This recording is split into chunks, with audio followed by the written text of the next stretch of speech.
مفتی عبدالرحمن عابد، Islamic scholar. نحمدہ و نصلی علی رسولہ الکریم۔ مسلمان کے لیے کلمہ پڑھنے کے بعد سب سے بڑا اور سب سے اہم فریضہ 5 وقت کی نماز ہے، اور نماز یہ اہم عبادت ہے اسلام کی، اور کوئی بھی عبادت اس وقت تک اللہ رب العالمین کے ہاں قبول نہیں ہوتی، کسی بھی عبادت کو مالک الملک پذیرائی ہی نہیں دیتا جب تک وہ اللہ رب العالمین کے نازل کردہ اور نبی مکرم صلی اللہ علیہ وسلم کے بیان کردہ طریقے کے مطابق نہ ہو۔ تو ہمیں اپنے تمام اعمال، تمام عبادات پوری کوشش کرنی چاہیے کہ ہم سیکھیں کہ محمد الرسول اللہ صلی اللہ علیہ وسلم نے وہ کیسے کیا ہے، کیسے کرنے کا حکم دیا ہے، اور صحابہ رضوان اللہ علیہم اجمعین نے کیسے نقل کیا ہے، کیسے کرتے تھے۔ تو رسول مکرم صلی اللہ علیہ وسلم خود بھی اہتمام کرتے تھے۔ آپ نے ایک مرتبہ ممبر پر کھڑے ہو کر نماز پڑھ کے دکھائی تاکہ سارے لوگ پیچھے تک دیکھ لیں اور اللہ کے نبی کی نماز سیکھ لیں۔ پیارے پیغمبر نے ممبر پر نماز کھڑے ہو کر پڑھ کر دکھائی اور کہا، میں نے اس لیے کیا ہے لِتَأْتَمُّوا بِی، تاکہ تم میری نماز کو سیکھ لو، وَلِتَعَلَّمُوا صَلَاتِی، تاکہ تم میری نماز کو سیکھ لو۔ تو اور یہ حکم بھی دیا کرتے تھے محمد الرسول اللہ صلی اللہ علیہ وسلم، صلوا کما رأیتمونی اصلی، اس طرح نماز پڑھو جس طرح مجھے محمد الرسول اللہ صلی اللہ علیہ وسلم کو تم نماز پڑھتے ہوئے دیکھتے ہو۔ تو میں انشاءاللہ الرحمن کوشش کروں گا نہایت اختصار کے ساتھ پیارے پیغمبر کی صحیح ثابت شدہ نماز تکبیر تحریمہ سے لے کر سلام تک پڑھنے کی انشاءاللہ پوری کوشش کروں گا۔ دلائل، چونکہ یہ ویڈیو مختصر ہوگی، دلائل انشاءاللہ الرحمن وہ کوشش کریں گے کسی اور موقع پر ان کو بیان کر دیا جائے۔ تو فی الحال موٹی موٹی چند چیزیں میں اس کو بولتا بھی جاؤں گا اور نماز پڑھ کے انشاءاللہ الرحمن دکھاؤں گا، تاکہ ہر مسلمان وہ محمد الرسول اللہ صلی اللہ علیہ وسلم کی نماز کو سیکھ لے اور جان لے، اور کوشش کرے کہ وہ اس کی نماز محمد الرسول اللہ صلی اللہ علیہ وسلم کے طریقے کے مطابق ہو۔ جو ہماری نماز میں کوتاہیاں ہیں، سستیاں ہیں، کمیاں ہیں، ہم یہ ویڈیو دیکھ کر کوشش کریں کہ ان کوتاہیوں کو، ان کمیوں کو دور کر لیں۔ تو سب سے پہلی بات یہ ہے کہ وضو مکمل کر لینے کے بعد قبلے کی طرف منہ کر کے کھڑے ہو جانے، اور نماز یہ قبلے کی طرف منہ کر کے کھڑے ہونا فرضی نماز میں یہ فرض ہے، یہ نماز کے لیے شرط ہے قبلے کی طرف منہ کرنا۔ اور نیت دل کے ارادے کا نام ہوتا ہے۔ رسول مکرم صلی اللہ علیہ وسلم نے اپنی پوری نبوی زندگی نماز کو شروع کرنے سے پہلے کوئی لفظ اپنی زبان سے ادا نہیں کیا تھا۔ نہ پیارے پیغمبر کے بعد خلفائے راشدین میں سے کسی خلیفہ راشد نے، نہ صحابہ میں سے کسی صحابی نے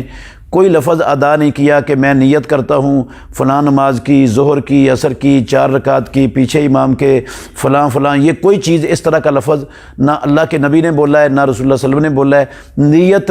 ہوتی ہے دل کے ارادے کا نام۔ جو چیز انسان کو اپنے گھر سے، اس کی دکان سے، اس کے دفتر سے اٹھا کر مسجد میں لے آئی ہے، اسی چیز کا نام نیت ہے۔ اس کو پتہ ہے میں مسجد میں کیا کرنے کے لیے جا رہا ہوں۔ تو یہ نیت جب وہ نماز کے لیے کھڑا ہوگا، منہ قبلے کی طرف کر لے گا، اور سامنے اس کے سترہ بھی ہونا چاہیے، کیونکہ رسول اللہ صلی اللہ علیہ وسلم نے سترہ رکھنے کا حکم دیا ہے اور سترے کے بغیر نماز پڑھنے سے منع کیا ہے، اور امام الانبیاء سے سترے کے بغیر نماز پڑھنا بالکل ثابت نہیں ہے۔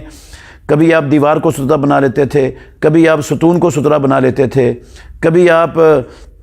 جو ہے نا وہ نیزے کو سترہ بنا لیتے تھے، کبھی برشی کو گاڑ کر سترہ بنا لیتے تھے۔ کچھ بھی نہیں ہوتا۔ درخت کے پیچھے بھی آپ نے کھڑے ہو کر نماز پڑھی، درخت کو سترہ بنا کر بھی، بیت اللہ کی دیوار کو بھی سترہ بنا کے آپ نے نماز پڑھی ہے۔ اور رسول مکرم صلی اللہ علیہ وسلم کے پاس کچھ بھی نہیں ہوتا تھا تو اونٹ کو آگے بٹھا کر نماز پڑھ لیتے تھے، اور عائشہ ام المومنین رضی اللہ عنہا ان کی چارپائی، وہ چارپائی پر لیٹی ہوئی تھیں، اس کے پیچھے کھڑے ہو کر اس کو سترہ بنا کے بھی رسول اللہ صلی اللہ علیہ وسلم نے نماز پڑھی ہے۔ تو سترہ سامنے ہونا چاہیے، جس کی کم از کم مؤخرۃ الرحل 1 فٹ یا کم از کم 1.25 فٹ کے ہاتھ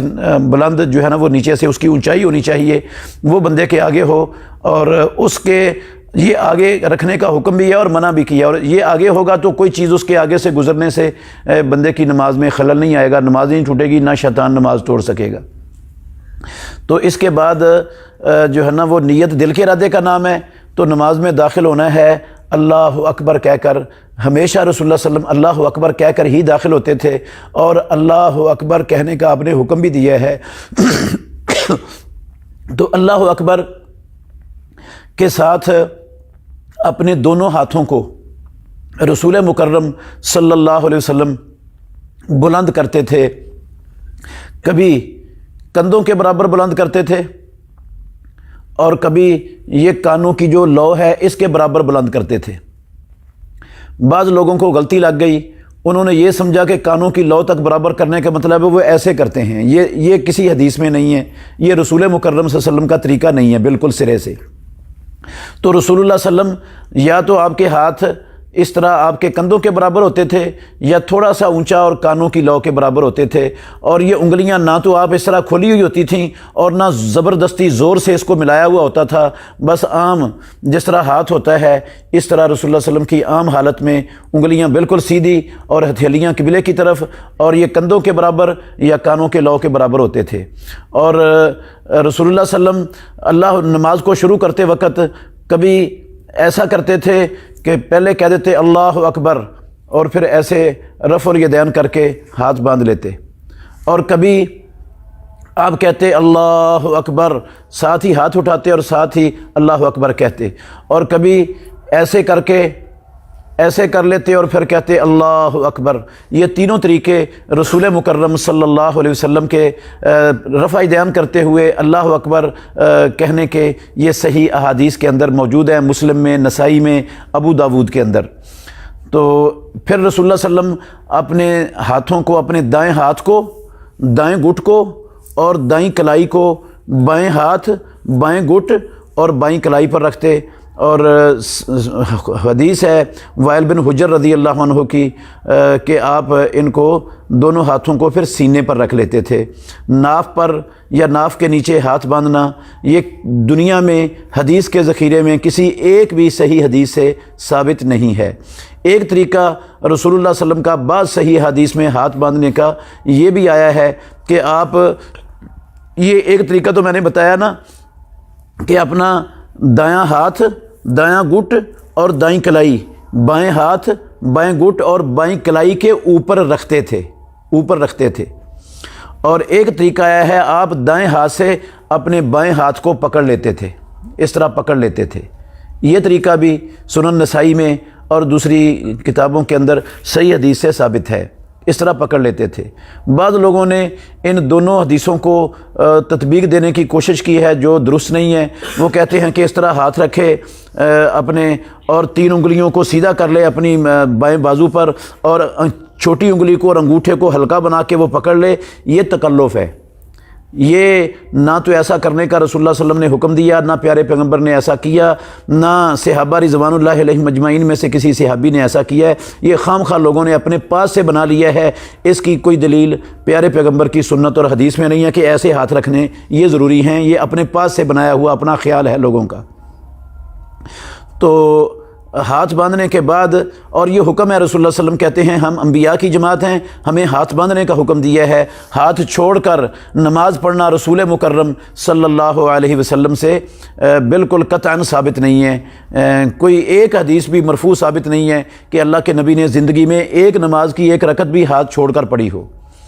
تو ہاتھ باندھنے کا طریقہ بھی آ گیا۔ اس کے بعد پھر آپ دعائے استفتاح پڑھتے تھے۔ دعائے استفتاح میں اللہم باعد بینی و بین خطایایا کما باعدت بین المشرق والمغرب، اللہم نقینی من خطایایا کما نقیت الثوب الابیض من الدنس، اللہم اغسلنی من خطایایا بالماء والثلج والبرد۔ یہ دعا پڑھتے تھے، اور سبحانک اللہم و بحمدک و تبارک اسمو کا و تعالی جدو کا ولا الہ غیرو کا، یہ دعا بھی پڑھی جا سکتی ہے۔ اور اس کے علاوہ بھی جو دعائیں ہیں جو رسول مکرم صلی اللہ علیہ وسلم سے استفتاء کے موقع پر پڑھنی ثابت ہیں، ان میں سے کوئی بھی دعا پڑھی جا سکتی ہے۔ یہ دعائیں حصن المسلم کے اندر آپ کو ساری کی ساری مل جائیں گی جو اللہ کے نبی استفتاء کے موقع پر پڑھا کرتے تھے، تو ان میں سے کوئی بھی دعا اس موقع پر پڑھی جا سکتی ہے۔ اور بہتر ہے کبھی کسی نماز میں ایک دعا پڑھ لے، دوسری نماز میں دوسری پڑھ لے، تیسری نماز میں تیسری پڑھ لے، یہ زیادہ بہتر ہے تاکہ ساری احادیث پر عمل ہو جائے۔ اس کے بعد پھر اعوذ باللہ من الشیطان الرجیم من حمزہ و نفخہ و نفسہ، یہ پڑھتے تھے رسول مکرم صلی اللہ علیہ وسلم۔ اور بسا اوقات اعوذ باللہ السمیع العلیم من الشیطان الرجیم یہ پڑھتے تھے۔ پھر اس کے بعد سورہ فاتحہ پڑھنی ہے، اور سورہ فاتحہ کی پہلی آیت بسم اللہ الرحمن الرحیم ہے، اور اللہ کے نبی ایک ایک آیت کر کے پڑھتے تھے۔ اور جب سورہ فاتحہ کی آخری آیت مکمل ہوتی غیر المغضوب علیہم ولا الضالین، تو پھر رسول مکرم صلی اللہ علیہ وسلم بلند آواز سے آمین کہتے تھے۔ سنن ابو داود میں اور الادب المفرد میں امام بخاری رحمۃ اللہ علیہ صحیح سند کے ساتھ حدیث لائے ہیں کہ آپ آواز کو لمبا بھی کرتے تھے اور بلند بھی کرتے تھے۔ صحابہ بھی پیچھے بلند آواز سے آمین کہتے تھے، حتیٰ کہ رسول مکرم صلی اللہ علیہ وسلم کی مسجد گونج جاتی تھی۔ اور پیارے پیغمبر کہتے ہیں کہ یہودیوں کو تمہاری آمین کہنے پر اور تمہارے سلام پر سب سے زیادہ حسد ہے، اتنا حسد ان کو کسی چیز پر نہیں ہے جتنا تمہارے آمین پر اور سلام کہنے پر وہ حسد کرتے ہیں۔ تو اس کے بعد قرآن مجید کی کوئی صورت پڑھنی ہے، جون سی آپ مناسب سمجھتے ہیں وہ آپ پڑھ سکتے ہیں۔ رسول اللہ صلی اللہ علیہ وسلم زیادہ تر مفصل چھوٹی آیتوں والی صورتیں پڑھتے تھے، فجر کی نماز میں طوال مفصل، اور ظہر کی نماز میں اور عشاء کی نماز میں جو ہے نا وہ اوساط مفصل، اور باقی نمازوں میں کہ سارے مفصل، اس طرح وہ جو ہے نا وہ پڑھتے تھے رسول مکرم صلی اللہ علیہ وسلم۔ اس کے بعد آپ نے پھر جس طرح نماز شروع کرتے وقت ہاتھ اٹھائے تھے اپنے کندھوں کے برابر، کانوں کے لو کے برابر، ایسے ہی اللہ اکبر کہتے ہوئے اپنے ہاتھوں کو نہ وہ انگلیوں کو زبردستی زور سے ملانا ہے، نہ ان کو کھولنا ہے، بس عام سادہ حالت میں جس طرح فطری حالت ہے ہاتھ کی، اس طرح انگلیاں سیدھی ہوں اور ہتھیلیاں قبلے کی طرف ہوں، اپنے کندھوں کے برابر یا اپنی کانوں کی لو کے برابر ان ہاتھوں کو اٹھانا ہے، اور اللہ اکبر کہہ کر پھر رکوع کے لیے جھک جانا ہے۔ اور رکوع جاتے ہوئے خیال رکھنا ہے رکوع میں اللہ اکبر رفع دین کر کے رکوع کے لیے بندہ جھک گیا ہے، اور رکوع میں جاتے ہوئے اپنے دونوں ہاتھوں کو، انگلیاں بند نہیں کرنی، اس طرح نہیں رکھنا، ہاتھ انگلیاں کھول کے رکھنی ہیں۔ اس طرح رسول اللہ صلی اللہ علیہ وسلم ہاتھ رکھتے تھے اپنے گھٹنوں پر کہ آپ نے مضبوطی سے اپنے گھٹنوں کو پکڑا ہوا ہے، اس طرح مضبوطی سے گھٹنوں کو پکڑنا ہے، اور اپنے جو ہے نا وہ بازوؤں کو بالکل یہ سیدھا رکھنا ہے، اس کے اندر ایسے خم نہیں ڈالنا، بازوؤں کو بالکل سیدھا رکھنا ہے، ہاتھوں کو مضبوطی سے دونوں گھٹنوں پر رکھنا ہے، دونوں ہاتھوں کی انگلیوں کو کھلا چھوڑنا ہے، اور اپنی کمر کو رکوع میں بالکل برابر کرنا ہے، نہ ایسے رکوع کرنا ہے، بعض لوگ ایسے رکوع کرتے ہیں اور بعض لوگ زیادہ اس طرح سر جھکا دیتے ہیں، نیچے چلے جاتے ہیں، یہ بھی طریقہ غلط ہے۔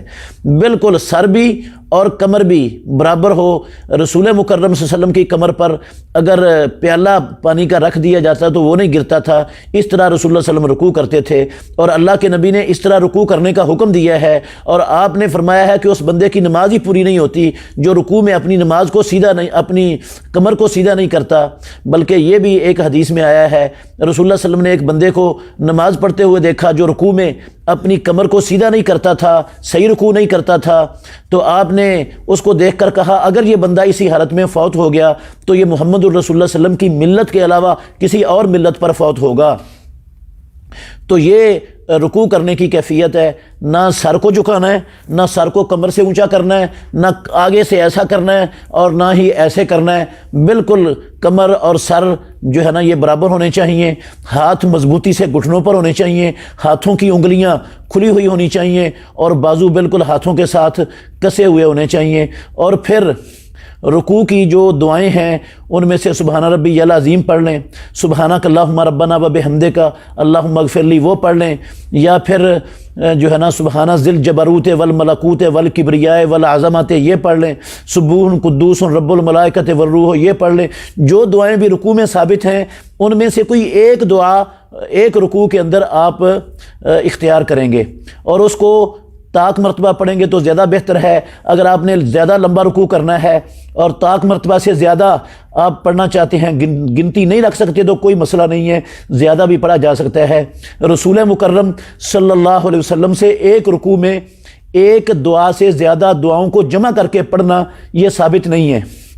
یہ ہو سکتا ہے کہ آپ اپنی نماز کے ایک رکوع میں ایک دعا پڑھ لیں، دوسری میں دوسری اختیار کر لیں اگر زیادہ دعائیں پڑھنے چاہتے ہیں، تیسری میں تیسری اختیار کر لیں،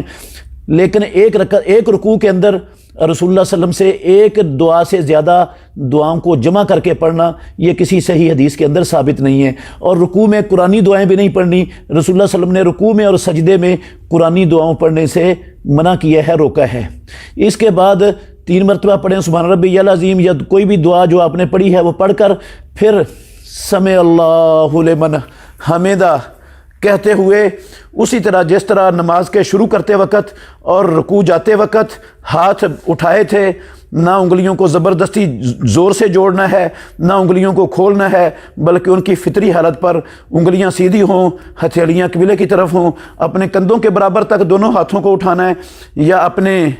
کانوں کی لو کے برابر اپنے دونوں ہاتھوں کو اٹھانا ہے، رفع الیدین کرنی ہے، رکوع اٹھ کر اور کہنا سمع اللہ لمن حمدہ ربنا ولک الحمد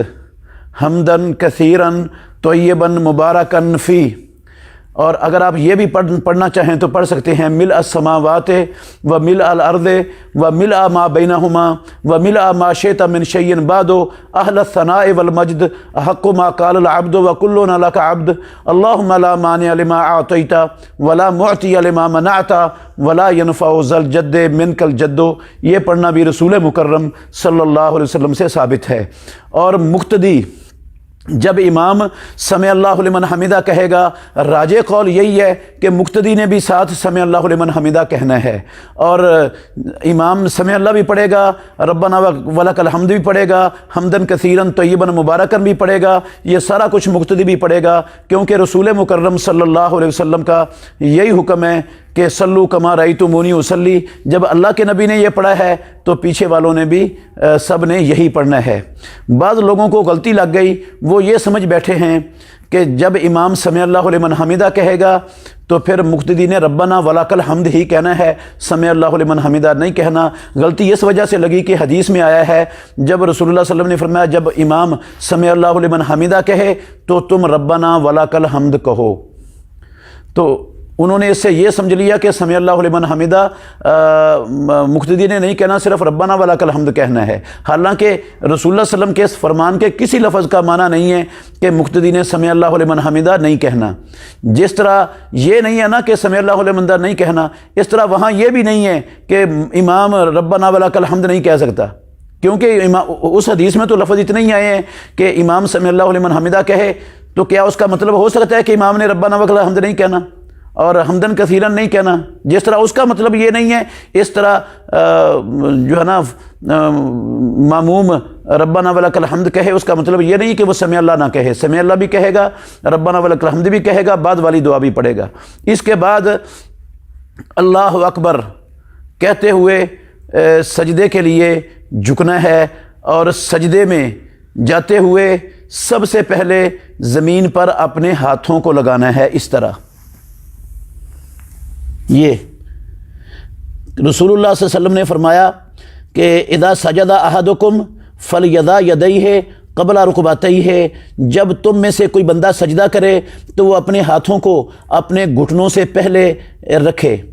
اور یہ حدیث کے لفظ ہیں فلا یبرک کما یبرک البعیر ولیضع یدیہ قبل رکبتیہ، تم میں سے کوئی بندہ اس طرح نہ بیٹھے جس طرح اونٹ بیٹھتا ہے، وہ اپنے ہاتھوں کو اپنے گھٹنوں سے پہلے رکھے۔ تو یہ ہاتھوں کو گھٹنوں سے پہلے رکھنا ہے دونوں کو، اور پھر اپنے گھٹنے دونوں زمین پر لگا دینے ہیں، اور گھٹنے دونوں زمین پر لگانے کے بعد اپنے سر کو زمین پر رکھ دینا ہے۔ سر کو اس طرح زمین پر رکھنا ہے کہ ماتھا بھی، پیشانی بھی زمین پر لگی ہوئی ہو، اور ناک کی نوک یہ بھی زمین پر لگی ہوئی ہو، اور دونوں ہاتھ یہ انگلیاں ان کی ملی ہوئی ہوں، دونوں ہاتھوں کی انگلیاں آپس میں ملی ہوئی ہوں اور بالکل سیدھی قبلے کی طرف ہوں، اور یہ جو ہے نا بازو دونوں طرف کے، دایاں بازو اور بایاں بازو یہ پہلوؤں کے ساتھ اس طرح جڑے ہوئے نہ ہوں، بلکہ یہ اس طرح پہلوؤں سے دور ہوں، اور یہ زمین پر بچھے ہوئے بھی نہ ہوں، اس طرح بھی نہ ہوں، اس طرح بھی جائز نہیں ہے، اس سے بھی رسول اللہ صلی اللہ علیہ وسلم نے منع فرمایا ہے، اور ایسے سے بھی منع فرمایا ہے، اور ان کو گھٹنوں پر رکھنے سے بھی منع فرمایا ہے، یہ بھی اس طرح بھی نہ ہو، نہ اس طرح ہاتھ رکھنے ہیں، نہ اس طرح ہاتھ رکھنے ہیں بالکل پہلوؤں کے ساتھ جڑے ہوئے، نہ گھٹنوں پر کوہنیاں رکھنی ہیں بلکہ کوہنیاں اپنے پہلوؤں سے دور، ہاتھ زمین سے، دونوں بازو زمین سے اٹھے ہوئے، دونوں ہاتھ انگلیاں ملی ہوئی اور انگلیاں سیدھی قبلے کی طرف، اور اپنا پیٹ وہ بھی اپنی رانوں سے دور۔ کئی لوگ اس طرح سجدہ کرتے ہیں، اس طرح یہ پیٹ جو ہے نا وہ رانوں کے اوپر پڑا ہوتا ہے، اس سے بھی رسول اللہ صلی اللہ علیہ وسلم نے منع فرمایا، یہ بھی جائز نہیں ہے۔ تو پیٹ بھی دور ہو رانوں سے، دونوں بازو دونوں پہلوؤں سے دور ہوں، زمین کے اوپر بچھے ہوئے نہ ہوں، اور ہاتھ بالکل قبلے کی طرف سیدھے ہوں، انگلیاں جڑی ہوئی ہوں، اور پاؤں کی ایڑیاں، صحیح ابن خزیمہ میں اور مستدرک حاکم کے اندر حدیث ہے، جو پاؤں ہے نا دونوں، یہ پاؤں کی انگلیاں،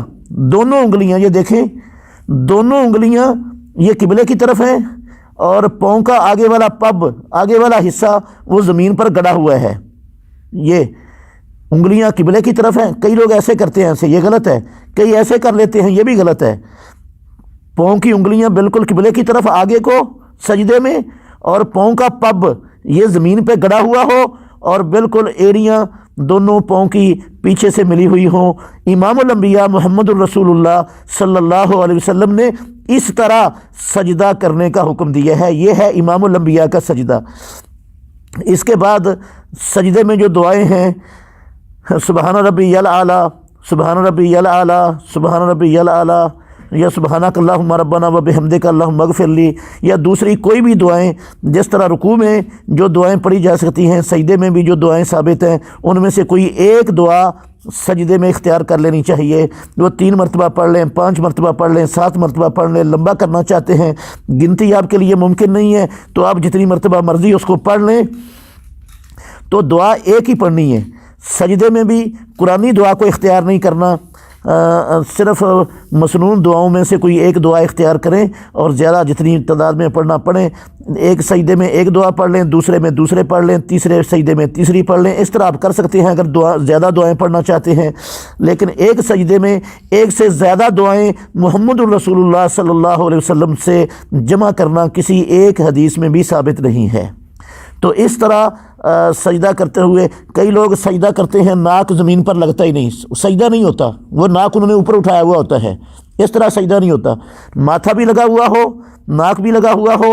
دونوں ہاتھ بھی سیدھے لگے ہوئے ہوں، دونوں گھٹنوں بھی زمین پر ہوں، اور پاؤں کے جو پب ہیں انگلیاں قبلے کی طرف ہوں، پب زمین پر گڑے ہوئے ہوں، اور ایڑیاں ملی ہوئی ہوں، اور ہاتھ بازو پہلوؤں سے دور ہوں، زمین پر بچھے ہوئے نہ ہوں، اور پیٹ اپنی رانوں سے دور ہو، اس طرح سجدہ ہوگا تو پھر محمد الرسول اللہ صلی اللہ علیہ وسلم والا سجدہ ہوگا، اور پھر آپ والی نماز ہوگی۔ اس کے بعد اللہ اکبر کہتے ہوئے آپ اٹھ جائیں اور اپنے بائیں پاؤں کو بچھا لیں، بائیں پاؤں کو بچھا کر اپنے اس کے اوپر بیٹھ جائیں، بائیں پاؤں کو بچھانے کے بعد، اور اپنا دایاں پاؤں اس کو گاڑ لیں، جس طرح سجدے میں گڑا ہوا تھا نا،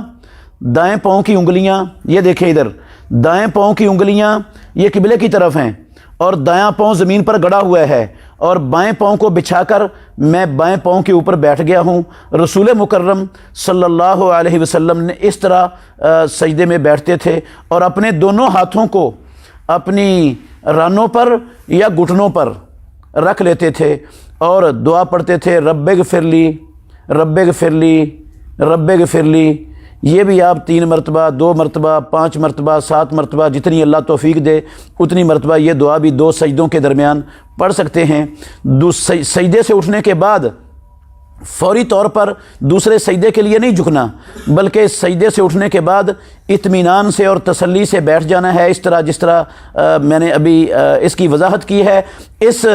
اطمینان اور تسلی سے بیٹھ کر دعا پڑھ کر پھر اللہ اکبر کہتے ہوئے دوبارہ اسی طرح سجدہ کرنا ہے جس طرح پہلا سجدہ کیا تھا۔ جو تفصیل پہلے آپ نے سنی ہے اس کو دوبارہ غور کریں اور اسی طرح پھر دوسرے سجدہ کرنا ہے اور سجدے کی دعائیں پڑھتے ہوئے پھر اللہ اکبر کہتے ہوئے اٹھنا ہے اور اٹھ کر اطمینان سے اور تسلی سے بیٹھ جانا ہے۔ اس کو کہتے ہیں جلسہ استراحت۔ یہ جلسہ استراحت ہے۔ تو جلسہ استراحت یہ رسول مکرم صلی اللہ علیہ وسلم نے اس کا حکم بھی دیا ہے اور آپ کرتے بھی تھے، یہ نماز کے اندر فرض ہے۔ تو جلسہ استراحت کرنے کے بعد کئی لوگ وہ دوسرے سجدے سے اٹھ کر فوراً ہی سیدھے کھڑے ہو جاتے ہیں، بیٹھتے نہیں ہیں۔ یہ رسول اللہ صلی اللہ علیہ وسلم کا طریقہ نہیں ہے، بلکہ یہ نماز کے فرائض میں شامل ہے جلسہ استراحت۔ دوسرے سجدے کے بعد آپ اٹھ جاتے، اٹھ کر بیٹھتے، حتیٰ کہ ہر جوڑ اپنی جگہ پر چلا جاتا۔ پھر اطمینان سے بیٹھنے کے بعد پھر آپ جو ہے نا وہ ہاتھوں کو بند کیے ہوئے، مٹھیاں بند کیے ہوئے، کانا یا جینو بے یدئی ہے۔ راوی کہتے ہیں رسول اللہ صلی اللہ علیہ وسلم جس طرح خواتین آٹا گوندتی ہیں اس طرح اپنی ہاتھوں کو مٹھیاں بنا کر جو ہے نا وہ یا جنوب یدئی ہے ہاتھوں پر اعتماد کرتے ہوئے اٹھتے تھے۔ پہلے آپ گھٹنے اٹھاتے اور پھر ہاتھوں پر اعتماد کرتے ہوئے آپ اللہ اکبر کہہ کر کھڑے ہو جاتے اور پھر اسی طرح جس طرح پہلی رکعت کے شروع میں ہاتھ باندھے تھے پھر اسی طرح ہاتھ باندھ لیتے، اور پہلی رکعت شروع کرتے وقت دعائے استفتاح پڑھی تھی، دوسری رکعت میں دعائے استفتاح نہیں پڑھنی، دوسری رکعت میں بسم اللہ الرحمن الرحیم سے شروع کرنا ہے، فاتحہ پڑھنی ہے اور قرآن مجید کی کوئی سورت پڑھنی ہے۔ فاتحہ اور قرآن مجید کی کوئی سورت پڑھنے کے بعد، کیونکہ فاتحہ ہر رکعت کا رکن ہے، رسول مکرم صلی اللہ علیہ وسلم نے فرمایا جس شخص نے فاتحہ نہ پڑھی اس شخص کی نماز نہیں ہے۔ تو فاتحہ ہر رکعت کا رکن ہے، ہر رکعت کے اندر فاتحہ کو پڑھنا فرض، واجب اور ضروری ہے، اس کے بغیر نماز بالکل بھی نہیں ہوتی۔ تو فاتحہ کے بعد قرآن مجید کی کوئی سورت پڑھیں اور پھر جو ہے نا وہ جس طرح پہلی رکعت کے اندر آپ نے سنا ہے اور دیکھا ہے کہ اللہ اکبر کہتے ہوئے اپنے ہاتھوں کو اٹھانا ہے، کندھوں کے برابر اٹھانا ہے یا کانوں کی لو کے برابر اٹھانا ہے، اور پھر اللہ اکبر کہتے ہوئے رکوع چلے جانا ہے۔ رکوع میں اسی طرح اپنے ہاتھوں کو مضبوطی سے گھٹنوں پر رکھنا ہے، صرف نرم سے ہاتھ ہی رکھ لیتے ہیں ایسا نہیں کرنا، گھٹنے پر مضبوطی سے ہاتھ رکھنا ہے، ایسے محسوس ہو کہ گھٹنوں کو مضبوطی سے تھاما ہوا ہے، پکڑا ہوا ہے، انگلیاں کھلی ہوتی ہیں، یہ گھٹنوں پر ہاتھ رکھتے ہوئے انگلیوں کو جوڑ کے نہیں رکھنا، کھول کے رکھنا ہے، اور اپنی کمر کو اور اپنے سر کو برابر رکھنا ہے، بالکل سیدھا رکھنا ہے۔ اطمینان جو ہے نا وہ صرف جھکنے کا نام رکوع نہیں ہے، رسول اللہ صلی اللہ علیہ وسلم کی نماز کا طریقہ اطمینان سے جو ہے نا حکم دیا ہے رسول اللہ صلی اللہ علیہ وسلم نے رکوع میں اطمینان کرنے کا۔ پھر جس طرح آپ نے پہلے رکوع میں دعائیں سنی ہیں، جو کیفیت آپ نے سنی ہے اسی کیفیت سے رکوع کرتے ہوئے سمع اللہ لمن حمدہ کہتے ہوئے آپ دوبارہ اپنے ہاتھوں کو اسی طرح بلند کریں گے جس طرح نماز کے شروع میں رکوع میں جاتے ہوئے رکوع سے سر اٹھاتے ہوئے اٹھاتے تھے، اور پھر وہ جو دعائیں ہیں سمع اللہ لمن حمدہ ربنا ولک الحمد حمدا کثیرا طیبا مبارکا فی، یہ پڑھ کر پھر آپ جو ہے نا وہ اللہ اکبر کہتے ہوئے دوسرے سجدے کے لیے جائیں گے، اور سجدے کے لیے جاتے ہوئے ایسے ہی اپنے ہاتھوں کو پہلے زمین پر رکھیں گے جس طرح پہلی رکعت میں کیا تھا، اور پھر اپنے دونوں گھٹنوں کو رکھیں گے، اور پھر جس طرح سجدے کی پہلے تفصیل آپ نے غور سے سنی ہے پھر سنیں اسی طرح دوبارہ سجدہ کریں گے۔ پاؤں کی انگلیاں جو ہے نا وہ قبلے کی طرف ہوں گی، پاؤں کے پب زمین پر گڑے ہوئے ہوں گے، ایڑیاں ملی ہوئی ہوں گی، دونوں گھٹنے زمین پر لگے ہوئے ہوں گے، دونوں ہاتھ زمین پر لگے ہوئے ہوں گے، دونوں ہاتھوں کی انگلیاں وہ بالکل ملی ہوئی ہوں گی آپس میں اور سیدھی قبلے کی طرف ہوں گی، اور یہ دونوں ہاتھ یا کندھوں کے برابر رکھنے ہیں یا کانوں کی لو کے برابر رکھنے ہیں۔ بعض ایسے کر لیتے ہیں، ایسے، یہ طریقہ غلط ہے۔ بعض ایسے کر لیتے ہیں سجدہ، یہ بھی طریقہ غلط ہے، رسول اللہ صلی اللہ علیہ وسلم کا طریقہ نہیں ہے یہ۔ نہ ادھر ہاتھ رکھنے ہیں، نہ ادھر ہاتھ رکھنے ہیں، نہ کوئی ادھر ہاتھ رکھنے ہیں، بس اپنے کندھوں کے برابر یا کانوں کی لو کے برابر انگلیاں آنی چاہیے۔ اس طرح دونوں ہاتھ اپنے زمین پر رکھیں اور اپنے بازوؤں کو اپنے پہلوؤں سے دور رکھیں، دور، اور اپنے پیٹ کو اپنی رانوں سے دور رکھیں اور اپنی کوہنیوں کو زمین پر مت بچھائیں۔ تو پھر دعائیں سجدے میں جو ثابت ہیں رسول مکرم صلی اللہ علیہ وسلم سے، ان میں سے کوئی دعا طاق مرتبہ پڑھیں اور پڑھ کر پھر اللہ اکبر کہتے ہوئے اٹھ جائیں، اور پھر سجدوں کے درمیان والی دعا رب اغفر لی، رب اغفر لی، رب اغفر لی، یہ والی دعا پڑھیں۔ اسی طرح بیٹھ جائیں جس طرح پہلے سجدے کے بعد آپ بیٹھے تھے، اپنے بائیں پاؤں کو بچھا کر اس کے اوپر بیٹھ جائیں، دایاں پاؤں آپ کا گڑا ہوا ہے اور اس کی انگلیاں، دائیں پاؤں کی انگلیاں، ان کا رخ قبلے کی طرف ہے۔ تو اپنے ہاتھوں کو اپنے گھٹنوں پر یا اپنی رانوں پر رکھیں۔ یہ پہلا تشہد جو ہے نا وہ 2 رکعتوں کے بعد آپ پڑھیں گے۔ تشہد میں بیٹھتے ہوئے بائیں ہاتھ کو بائیں ران پر یا گھٹنے پر سیدھا رکھنا ہے، دائیں ہاتھ کو جو ہے وہ اس طرح نہیں رکھنا، سیدھا نہیں رکھنا، بلکہ اس کے ہاتھ رکھنے کے 3 طریقے پیارے پیغمبر محمد الرسول اللہ صلی اللہ علیہ وسلم سے صحیح حدیث سے ثابت ہیں۔ شروع سے ہی آپ 3 طریقے سن لیں، غور سے دیکھ بھی لیں۔ آپ ایسا کرتے تھے، پہلے 2 انگلیوں کو بند کر لینا ہے، یہ چھوٹی والی انگلی اور اس کے ساتھ والی انگلی، ان 2 انگلیوں کو بند کر کے یہ بڑی انگلی درمیان والی اور انگوٹھے کا حلقہ بنا لینا ہے۔ اس طرح ہاتھ اپنی دائیں ران کے اوپر یا دائیں گھٹنے کے اوپر رکھ دینا ہے، اور یہ مسبحہ انگلی یہ کھڑی ہے، اس کے ساتھ اشارہ کرنا ہے۔ ایک طریقہ یہ ہے۔ دوسرا طریقہ یہ ہے کہ آپ 3 انگلیاں، یہ سیدھے ہاتھ کی 3 انگلیاں بند کر لیں اور یہ انگوٹھے کو اپنی مسبحہ انگلی کی تیسری گرہ اس کے اوپر رکھیں ادھر، اور پھر اس طرح یہ مسبحہ انگلی اس حالت میں بھی کھڑی ہے، اس کو جو ہے نا اس طرح ہاتھ رکھیں اپنا، اس کو 53 کی گرہ کہتے ہیں۔ اور تیسرا طریقہ یہ ہے کہ یہ تینوں انگلیاں بند ہوں اور اپنے انگوٹھے کو اپنی درمیان والی انگلی پر اس طرح رکھ دیں، اور یہ انگلی اس حالت میں بھی کھڑی ہے۔ یہ تینوں حالتوں کے اندر یہ مسبحہ انگلی کھڑی رہتی ہے، اور اس کو سنن ابو داود کے اندر حدیث ہے، کانا یحرکھا یدعو بہا، رسول اللہ صلی اللہ علیہ وسلم اس انگلی کو حرکت دیتے تھے اور دعا تک اس کو حرکت دیتے رہتے تھے۔ اور یہ بھی ایک حدیث میں آیا ہے، علامہ ناصر الدین البانی رحمۃ اللہ علیہ نے اپنی صفت و صلاۃ النبی کے اندر اس حدیث کو صحیح قرار دیا ہے کہ یہ شیطان کے اوپر لوہے کی لٹ سے بھی زیادہ سخت پڑتی ہے یہ انگلی۔ امام احمد بن حنبل رحمۃ اللہ علیہ اس کو شدید پورے تشہد کے اندر حرکت دیتے تھے، شدید بندہ نہ بھی دے تو آہستہ آہستہ آخر تک یہ ہلتی رہنی چاہیے۔ یہ جو مشہور ہے نا ہمارے معاشرے میں کہ ہاتھ ایسے رکھنا ہے شروع تشہد کے اندر ہی، اور جب اشہد اللہ الہ الا اللہ وحدہ لا شریک لہ پڑھنا ہے تو پھر ایسے کر کے انگلی کو اٹھا لینا ہے، اور پھر اشہد اللہ الہ الا اللہ کے بعد دوبارہ ایسے ہاتھ رکھ لینا ہے۔ یہ کسی صحیح حدیث تو دور، کسی ضعیف حدیث کے اندر بھی اس کا نام و نشان نہیں ہے۔ ایسے نہیں کرنا، بلکہ ان 3 طریقوں میں سے کسی ایک طریقے سے ہاتھ رکھنا ہے، اور انگلی جو ہے نا مسبحہ یہ کھڑی رہے گی، اشارہ اس کے ساتھ کرنا ہے، اور آخر تک یہ تھوڑی تھوڑی حرکت کرتی رہنی چاہیے۔ یہ ہے ہاتھ رکھنے کی تشہد کے اندر کیفیت۔ اور پہلا تشہد ہے یا ایسی نماز کا تشہد ہے جو 2 رکعتوں والی نماز ہے، جس طرح فجر کی نماز ہے یا جمعے کے فرض ہیں، تو اس میں آپ نے جس طرح 2 سجدوں کے درمیان بیٹھے تھے، اپنے بائیں پاؤں کو بچھا کر اس کے اوپر بیٹھ جانا ہے، اور اپنے دائیں پاؤں کی انگلیوں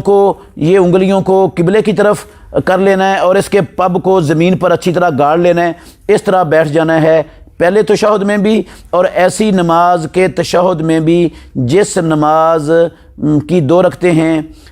فجر کی نماز ہے یا جمعے کی فرض نماز ہے، تو اس میں اس کو کہتے ہیں افتراش، پہلے تشہد میں بھی ایسے ہی اور ایک تشہد والی نماز میں بھی ایسے ہی راجع قول ہے اہل علم کے اقوال میں سے، جو اللہ کے نبی کی سنت کے زیادہ قریب ہے وہ یہی ہے۔ اور پھر آپ نے تشہد پڑھنا ہے التحیات للہ والصلوات والطیبات السلام علیک ایھا النبی ورحمۃ اللہ وبرکاتہ السلام علینا وعلی عباد اللہ الصالحین اشہد ان لا الہ الا اللہ واشہد ان محمدا عبدہ ورسولہ۔ یہ پڑھ کر پہلے تشہد میں بھی رسول مکرم صلی اللہ علیہ وسلم سے بذات خود درود پڑھنا ثابت ہے، اور صحابہ سے بھی درود پڑھنا ثابت ہے۔ صحابہ جب یہ آیت اتری ہے نا ان اللہ و ملائکتہ یصلون علی النبی، تو صحابہ نے سوال کیا رسول اللہ صلی اللہ علیہ وسلم سے کہ اللہ نے ہمیں صلاۃ پڑھنے کے ساتھ سلام کے ساتھ صلاۃ پڑھنے کا بھی حکم دیا ہے، سلام ہم نے سیکھ لیا ہے تو صلاۃ کیسے پڑھیں؟ انہوں نے یہ سمجھا کہ جہاں صلاۃ پڑھنی ہے، سلام پڑھنا ہے، وہاں صلاۃ بھی پڑھنی ہے، تو وہ پہلے تشہد میں سلام پڑھتے تھے تو صلاۃ بھی پہلے تشہد میں پڑھنی چاہیے۔ اللہ کے نبی سے بھی ثابت ہے، صحیح سنن نسائی کے اندر صحیح حدیث ہے کتاب الوتر میں، باب الوتر کیف الوتر بتسع کے اندر اللہ کے نبی نے 2 تشہد کیے اور پہلے تشہد میں بھی درود پڑھا، دوسرے میں بھی درود پڑھا، اور ہر تشہد کے اندر اللہ کے نبی نے دعا بھی آپ سے پڑھنا ثابت ہے، بلکہ حکم بھی دیا ہے کہ جب بھی تم میں سے کوئی تشہد بیٹھے، جب بھی تشہد بیٹھے، اس کا مطلب ہے وہ پہلا تشہد ہو یا دوسرا تشہد ہو، وہ فلیتخیر من الدعاء اعجبہ الیہ، جو دعا اس کو اچھی لگتی ہے، پسند ہے، وہ اختیار کر لے۔ تو جب بھی تشہد بیٹھے کا مطلب ہے پہلا تشہد ہو یا دوسرا ہو، دعا پڑھنی چاہیے، اور دعا کا مقام تشہد میں درود شریف کے بعد ہے، یہ بھی درود شریف پڑھنے کی دلیل ہے پہلے تشہد میں۔ تو اتحیات کے بعد درود شریف کے بعد دعا، یہ پڑھ کر آپ اگر یہ مغرب کی نماز ہے یا ظہر عصر اور عشاء کی نمازیں ہیں تو پھر آپ کھڑے ہو جائیں گے۔ یہ تشہد جو ہے نا یہ فرض ہے، فرض، یہ پہلا تشہد اتحیات پڑھنا یہ فرض ہے نماز میں، تو حکم دیا ہے اس کا رسول مکرم صلی اللہ علیہ وسلم نے، پڑھا بھی ہے اور حکم بھی دیا ہے۔ اگر پہلا تشہد بندہ بھول جائے، اللہ کے نبی بھول گئے تھے تو پیارے پیغمبر نے اس پہلے تشہد کی جگہ پر پھر سجدہ سہو کیا تھا سلام پھیرنے سے پہلے، تو یہ نماز کے اندر واجب ہے، فرض ہے پہلا تشہد۔ تو پہلا تشہد مکمل کرنے کے بعد دعا تک پڑھیں، افضل یہی ہے۔ ویسے بھی پہلے تشہد اور دوسرے تشہد میں فرق کی کوئی دلیل کسی صحیح حدیث کے اندر، مرفوع حدیث کے اندر موجود نہیں ہے۔ تو اس کے لیے اس کے بعد پھر آپ جس طرح اٹھتے تھے